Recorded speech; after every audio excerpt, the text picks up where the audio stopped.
Assalamualaikum warahmatullahi wabarakatuh. Waalaikumsalam warahmatullahi Waalaikumsalam warahmatullahi wabarakatuh. wabarakatuh. Gimana nih kabarnya teman-teman? Baik, baik. Puji Tuhan baik. Kita kan lagi di tengah pandemi nih. Kita juga kan ada tugas untuk memenuhi salah satu tugas. Angka baiknya kita memperkenalkan diri dulu. Perkenalkan, nama saya Muhammad Rizky Fauzamillah, NIM saya 711 118 1142. Nama saya Fira Devia Sukmawati, NIM saya 711 118 1138. Saya Adeline Dusta Putri, NIM 711 118 1150. Saya Wilfried Dimas Yogananta, NIM 18159. Nah, kan kita ada beberapa subtopik nih sebenarnya ya yang disajikan sama dosen kita. Nah, kita tuh kan mau ngebahas salah satu topik saja nih. Kita lihat ya, fenomena di lapangan.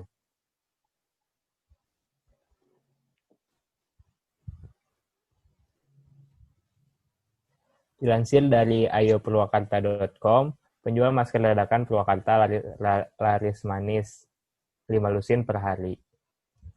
Purwakarta Kota, ayopurwakarta.com. Para pedagang masker kain dadakan di Purwakarta mendapatkan penghasilan melimpah. Masker kain ini menjadi alternatif dalam upaya pencegahan corona. Menurut salah satu pedagang, yaitu Acep, banyak warga yang membeli setiap hari, tak pernah sepi, ungkap salah satu seorang pedagang masker kain mangkal di Jalan Surawinata, Kabupaten Purwakarta, pada hari Selasa, tanggal 14 April 2020. Nah, menurut teman-teman semua, kenapa sih banyak penjual masker dadakan? Mungkin karena emang masih membutuhkan uang, tapi kan ya apa ya, nggak semua orang kerja kantoran. Jadi yang kerjanya emang sehari-harinya di jalan atau ya jualan gitu kan, terus tetap harus bertahan hidup. Jadi ya menurut aku sih ya karena itu sih, jadi ya udahlah, nggak ada yang lain, dan yang lagi dibutuhkannya juga masker. Kalau menurut Jawa gimana, Yok? Kalau menurut saya ya mungkin kan nggak semua orang juga kan, dari pemerintah juga kan udah disyaratkan buat tetap diam di rumah tuh. Dan ya mau nggak mau buat para pedagang-pedagang juga, apalagi pedagang-pedagang keliling yang tiap hari rutinitasnya keliling dagangan di suatu wilayah tertentu. Nah kan nggak mungkin tuh dia lanjut berdagang karena emang pemerintah juga atau beberapa daerah juga udah nerapin lockdown tuh buat wilayah-wilayah masing-masing. Nah, dengan kondisi seperti itu ya jalan pintasnya mungkin mencari-cari apa yang sedang dibutuhkan masyarakat gitu. Di tengah pandemi corona ini ya satu-satu yang paling diminati masyarakat ya masker gitu. Makanya mungkin pedagang itu alih profesi dari yang semula pedagang jualan apa menjadi jualan masker. Kalau dari Fira sendiri, Fir, ada tanggapan nggak, Fir? Kenapa sih jadi banyak yang jual masker dadakan? Ya sama sih ya, cuman ya mungkin orang-orang nyari peluang juga kan. Sekarang yang lagi dibutuhin masker, ya kadang gak semua, maksudnya yang jualan masker pun, maksudnya gimana ya? Ya pokoknya mereka nyari peluang aja sih, yang lagi hype apa masker, yang pasti banyak dibeli masker ya gitu sih, menurut aku. Jadi emang kayak banyak nggak ada cara lain biar tetap bertahan hidup juga gitu ya. Ya, gitu. Tapi kalau ditinjau dari sisi psikologi kognitifnya, ya kita masuk ke teori apa sih ya? Atau ke materi apa sih? Menurut saya sih problem solving bisa ya. Karena mau nggak mau kan si pedagang yang semulanya jualan keliling juga memutuskan untuk berpikir terus kemudian apa sih yang harus saya lakukan untuk mencari uang untuk menafkahi keluarga misalkan. Nah, karena dengan berjualan dengan cara yang biasa atau cara yang dulu-dulu sebelum pandemi itu kan udah nggak bisa dilakukan di tengah pandemi ini. Apalagi masyarakat juga kan udah harus diam di rumah gitu. Makanya jalur terakhir yang dia pikirkan untuk tetap bertahan hidup dengan berjualan masker yang sedang banyak dibutuhkan oleh masyarakat. Tapi kadang nggak semua yang, maksudnya bukan cuman orang yang misal kerjanya hilang semenjak pandemi gitu kan. Kadang ada yang dia misal jualan baju tapi sampingannya masker karena mungkin masker lagi hype juga kan. Jadi ya pokoknya ini peluang sih yang paling ini kan masker. Oke. Iya sih kayak nyari jalan pintas tercepat aja gitu ya. Gitu. Kalau para penjual misalnya nggak jualan masker, mereka mau makan apa gitu, nggak ada pemasukan juga. Disebutnya sih apa sih namanya, the high climbing heuristic, yaitu salah satu strategi pemecahan masalah yang paling mudah dengan memilih alternatif yang tampaknya langsung mengarah ke tujuan.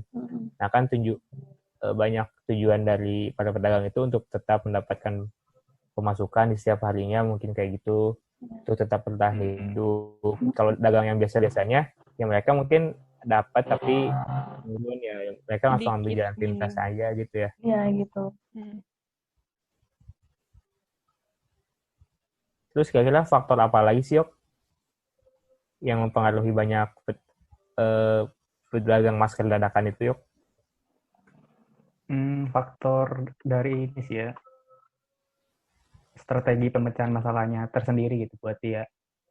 Kira-kira dia udah ngerancang ataupun ngemikirin apa sih yang harus aku lakukan buat dapat duit gitu, karena di tengah pandemi ini kan nggak gampang juga nyari duit karena kerjaan udah, buat yang kerja kantoran udah ditutup atau dipindahkan ke rumah, terus kan udah nggak boleh keluar rumah juga disarankan oleh pemerintah.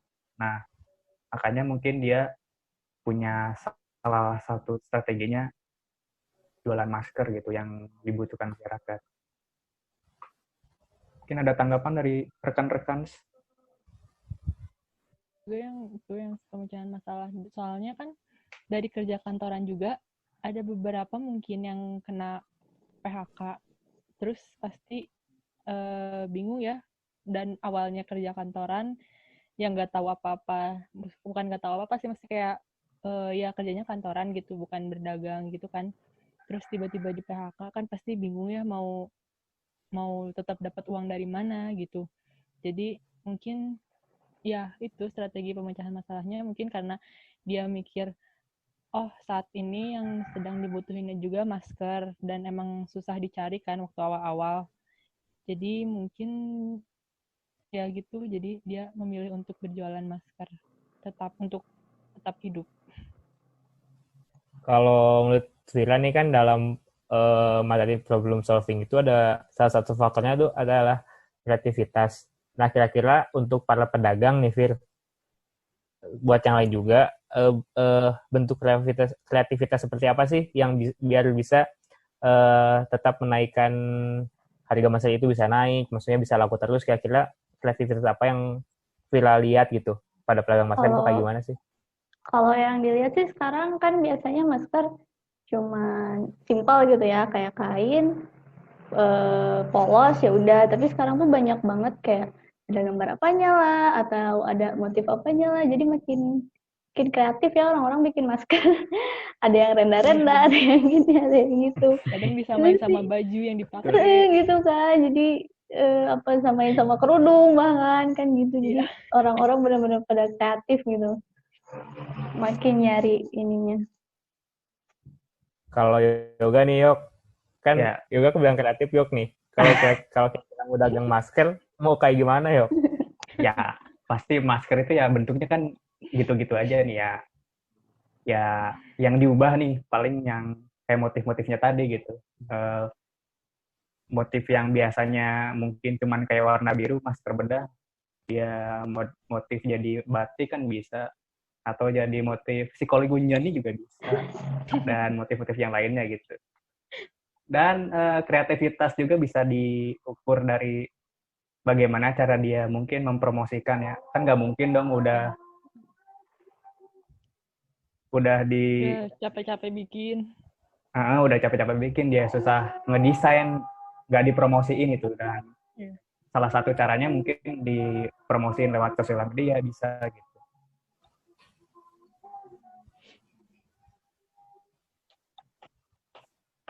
Tapi katanya ya, kalau emang kalau si para pedagang masker itu eh, keinginan membuat maskernya kurang, akan kreativitas juga bakal lebih kurang gitu. Jadi kurang kreativitas kalau emang bukan dari dalam diri dia mah. Soalnya kan sekarang jadi kayak seragam gitu ya, yang jualan masker kayak ada yang senyum. Jadi di setiap jual masker tuh ada sama ya kan, rata-rata kayak gitu ya. Motif-motif ya. Iya, motif-motifnya ya, karena emang bukan dari kemauan diri sendiri gitu ya. Kayak yang tadi kayak terpaksa karena harus gitu kan. Iya, nggak semua orang juga kayak tulus lah ngejalanin profesi itu. Mungkin karena dia perlu banget sama duit buat terpaksa buat kebutuhan, ya kepepet buat kebutuhan keluarganya. Ya dia harus ngelakuin itu.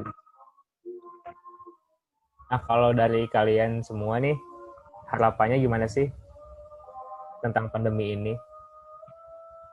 Ya, harapannya ingin cepat berlalu. Amin. Karena udah bosan banget di rumah ya, gila. Iya sih. Yang pertama ya itu sih ingin cepat berlalu. Ingin kembali seperti semula. Nah, semua orang juga pasti harapannya sama ya, pandemi ini segera berakhir ya, karena kita juga udah bosan di rumah. Dan emang pendidikan pun dilakukan dengan study from home, itu nggak terlalu efektif buat kita para mahasiswa, para pelajar, dan juga mungkin para dosen juga atau guru-guru yang sudah bingung mau menggunakan metode seperti apa agar caranya efektif. Dan itu juga balik lagi ke kita people ya, orang Indonesia, jangan ngeyel buat diam di rumah, jangan jadi stupid people. Jangan di stupid people yang keluaran cuman buat nongkrong, foya-foya, kesenangan sendiri. Ya. Nah gitu. Iya sih, sama sih kayak gitu. Ya pokoknya gimana mah sih? Sama Lanjut, lah. Ya pokoknya semua pasti harapannya pasti pengen cepat berakhir kan, biar aktivitas kita berjalan seperti biasa lagi, walaupun katanya wacananya bakal new normal. Jadi mungkin itu juga problem solving yang digagas oleh pemerintah agar tetap kayak ekonominya tetap jalan, semuanya tetap berlangsung, untuk cita-cita dalam mencerdaskan kehidupan bangsa juga tetap, agar berpendidikan tetap jalan. Nah, ya pokoknya mah kita mendoakan yang terbaik untuk ini buat dan negeri kita. Pandemi ini segera berakhir. Amin. Ya mungkin sekian saja teman-teman yang bisa kami bicarakan di sini. Karena kami dalam proses pembelajaran, alangkah baiknya jika ada kata-kata yang kurang berkenan di hati teman-teman semua, alangkah baiknya dimaafkan karena kesalahan datangnya dari dalam diri kami pribadi, dan kebenaran datangnya hanyalah dari Tuhan Yang Maha Esa. Akhirul kalam, wabillahi taufiq wal hidayah. Wassalamualaikum warahmatullahi wabarakatuh. Waalaikumsalam. Bye-bye. Thank you guys.